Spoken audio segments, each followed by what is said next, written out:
জগদীশ বৰ্মন যিজন ফৰেষ্টাৰ তেওঁ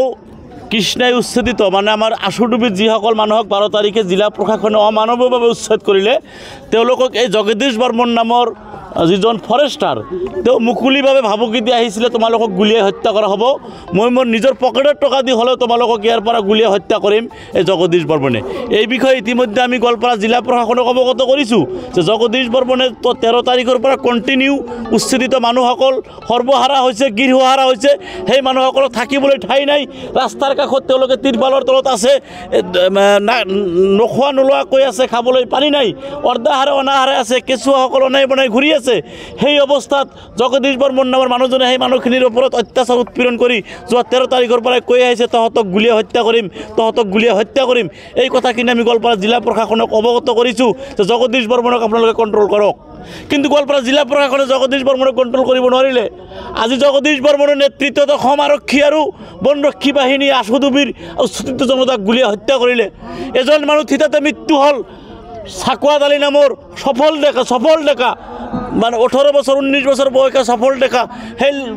ডেকাজনক আজি হত্যা কৰা হ'ল যুৱকজনক 3জন মানুহক গুলিয়াই আহত কৰা হ'ল তাৰে এজনক সংকটজনক অৱস্থাত গুৱাহাটীলৈ প্ৰেৰণ কৰিছে কুসুমুদ্দিন নামৰ 25 ইয়াৰ্ছ তেওঁ এজন ডেকা সৰবৰাহী যুৱক তেওঁক ঘূণীয়া কৰা হ'ল গুৱাহাটী লৈ পঠিয়াই দিছে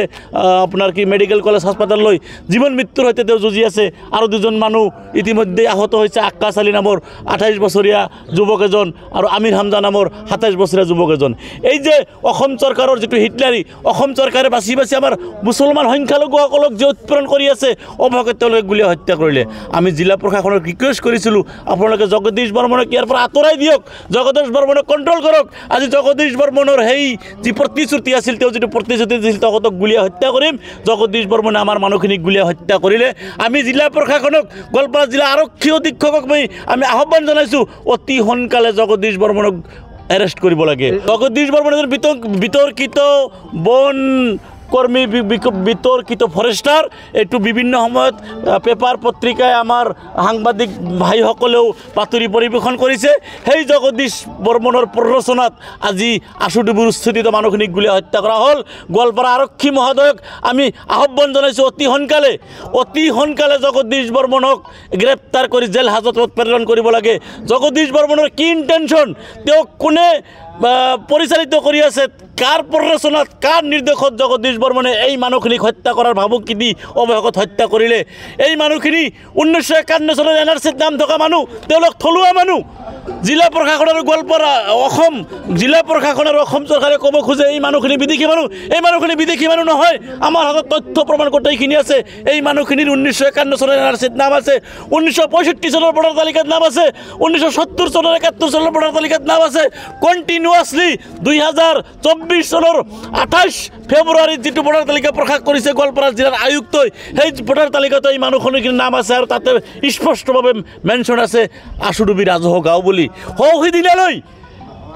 2024 চনৰ 28 ডিচেম্বৰলৈ সেই এৰিয়াটো আশুডুবি ৰাজহ গাঁও আছিল হঠাৎ সেই এৰিয়াটো পাইকান বনাঞ্চলৰ নাম বনাঞ্চল বুলি ঘোষণা কোনে কৰিলে তেওঁলোকে কৈছে হাইকোৰ্টক কৈছে 7 নম্বৰ আৰু 52 নম্বৰ পিলাৰ পৰ্যন্ত এইটো হৈছে পাইকান বনাঞ্চল কিন্তু 1 নম্বৰ পিলাৰটো 7 নম্বৰ পিলাৰৰ পৰা 5.5 কিলোমিটাৰ ডিষ্টেন্সত আছে 1 নম্বৰ পিলাৰৰ অৱস্থিতি পাইকান বনাঞ্চলৰ 1 নম্বৰ পিলাৰৰ অৱস্থিতি 7 নম্বৰ পিলাৰৰ পৰা 4.5 কিলোমিটাৰৰ পৰা 5 কিলোমিটাৰ ডিষ্টেন্সত আছে আমি জিলা উপায়ুক্ত নৱনিযুক্ত জিলা উপায়ুক্ত মহোদয়ক সাক্ষাৎ কৰি পেলাই তেখেতক ৰিকুৱেষ্ট কৰিছোঁ যে ছাৰ কণ্টিনিউৱাছলি আমি জানো যিকোনো পিলাৰ পুতিলে তাৰ এটা কণ্টিনিউশ্যন থাকে 1 নম্বৰ পিলাৰটো য'ত আছে তাৰ লগত নিশ্চয় সংলগ্ন থাকিব লাগিব এটা মিল থাকিব লাগিব 7 নম্বৰ পিলাৰ আৰু আপোনাৰ 52 নম্বৰ পিলাৰ তেখেতে কৈছে যে মই নতুন জইন কৰিছোঁ আমি বস্তুখিনি চাই পেলাই তাৰে জাষ্টিফিকেশ্যন দিম আজি হোৱা পাৰ্টিতে থকা অৱস্থাত বিভিন্ন বিষয়াসকল ঊৰ্ধ্বতম কৰ্তৃপক্ষ হোৱা পাৰ্টিতে থকা অৱস্থাত ৰাতিপুৱা 8 বজাৰ পৰাই এই জগদীশ বৰ্মনৰ নেতৃত্বত আশুডুবিত যি উৎপীড়ন অত্যাচাৰ আৰম্ভ কৰিছে অৱশেষত মানুহখিনিক উত্তেজিত কৰিলে তেওঁ যে 13 তাৰিখৰ পৰা কৈ আছে তহঁতক গুলিয়াই মাৰিম তেওঁ গুলিয়াই মৰাৰ স্কোপটো পোৱা নাছিলে তেওঁ কি কৰিলে আজি ৰাতিপুৱা মানুহখিনিক উত্তেজিত কৰিলে সৰু ল'ৰা ছোৱালীক অলপ খুচুৰি দিলে যেনেকৈ উত্তেজিত হৈ যায় তাতে মানুহখিনি যিখিনি মানুহ 12 তাৰিখত মানে উচ্ছেদ কৰা হ'ল সেই মানুহখিনি না টোপনি যাব পাৰিছে না খাব পাৰিছে না শুব পাৰিছে মানুহখিনি অস্থিৰ হৈ আছে মানুহখিনিৰ মন মেজাজ ভাল নহয় সেই মানুহখিনিক ৰাতিপুৱা কাহিলি পুৱাতে গৈ সেই মানুহখিনিক কি কৰিলে টৰ্চাৰিং কৰিলে মানুহখিনিক কি উত্তেজিত কৰিলে আৰু অৱশেষত সেই মানুহখিনিক গুলীয়াই হত্যা কৰিলে জগদীশ বৰ্মনে তেওঁৰ প্ৰতিশ্ৰুতি পালন কৰিছে আমি অসম চৰকাৰ অসমৰ আৰক্ষী বিভাগ গোৱালপাৰা জিলা আৰক্ষী অধীক্ষক মহোদয় গোৱালপাৰা জিলাৰ উপায়ুক্ত মহোদয়ক আমি আহ্বান জনাইছোঁ দাবী জনাইছোঁ অতি সোনকালে জগদীশ বৰ্মনক গ্ৰেপ্তাৰ কৰিব লাগে নহ'লে শান্তিকামী জনতা আমি গোৱালপাৰা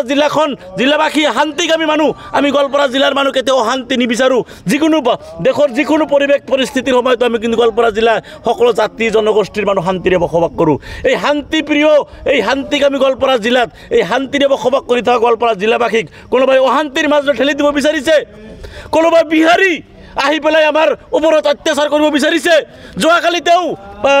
সেই বিহাৰীয়ে কৃষ্ণাই অঞ্চল পৰিদৰ্শন কৰিছে প্ৰকাশ কাশ্যপ নিশ্চয় আজি প্ৰকাশ কাশ্যপৰ প্ৰৰোচনাত জগদীশ বৰ্মনে গুলি আমাৰ মানুহখিনিক হত্যা কৰিলে হুইচ প্ৰকাশ কাশ্যপ